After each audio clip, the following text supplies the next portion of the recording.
Salut les CM1, alors aujourd'hui, on va regarder la séquence 66.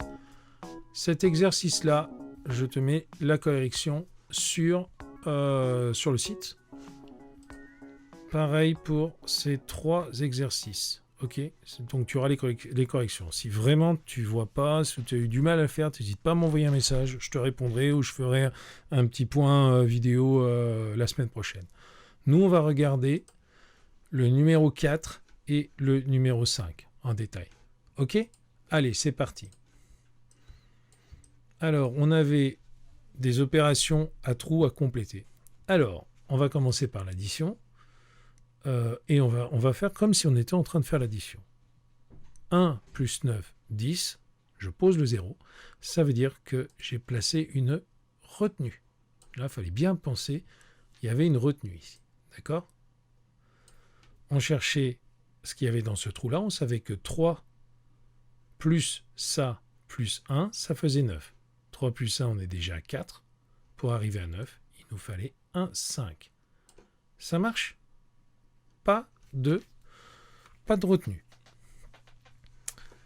Ici, 4 plus quelque chose égale 1. On n'a pas pu arriver à 1, ça veut dire qu'on est arrivé à 11. T'es d'accord? 4 plus quelque chose, 11, ça marche. On a un 1 ici avec une retenue là. Pour arriver à 11, il a fallu faire 7. 4 plus 7, 11. Et je retiens 1. Là, on se retrouve dans la même configuration qu'ici. 8 plus 1, on est déjà à 9. Puisqu'on devait aller à 9, ici, c'était forcément 0. Ça roule? 5 plus quelque chose pour arriver à 3. Tu comprends qu'on n'est pas arrivé à 3, on a dû arriver à 13. Ça veut dire qu'ici, on a 8. 8 plus 5, 13, et je retiens 1. 7 plus la retenue, plus quelque chose, on arrive à 10. Ça veut dire qu'ici, on avait un 3. Ça marche? On passe à la multiplication. La multiplication, c'est pas plus compliqué, mais là, il faut bien savoir ces tables. Tu vas voir pourquoi c'est important. C'est une multiplication avec deux chiffres au multiplicateur. Ça veut dire que ici, on a fait 9 fois ce qu'il y a ici. Et dans la deuxième ligne, on a fait fois ce qu'il y a là. OK? Ça marche? Donc, on va commencer à faire notre multiplication comme si on l'a calculé en vrai. 9 fois quelque chose, on ne sait pas trop combien il y a ici, mais ici, on sait que ça se termine par un 3. Dans la table du 9, il n'y a qu'un seul nombre qui se termine par un 3, c'est 63. OK? Tu le sais, ça?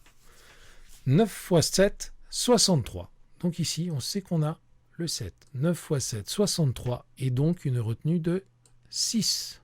Ça marche? Ensuite, 9 fois 0, 0, plus la retenue, 6. Ça marche? 9 fois quelque chose, on arrive à 27.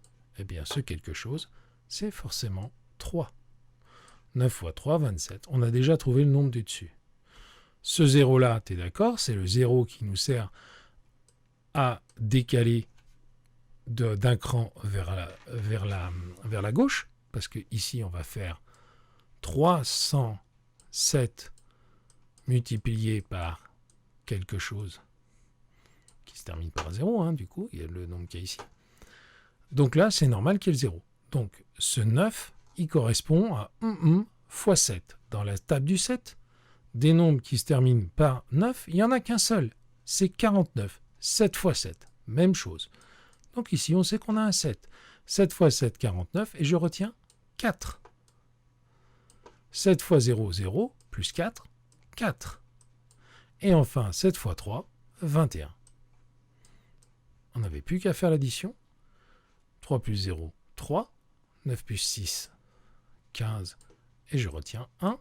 7 plus 4, 11 et 1, 12. 2 plus 1, 3. Et ici, 2. C'est fini.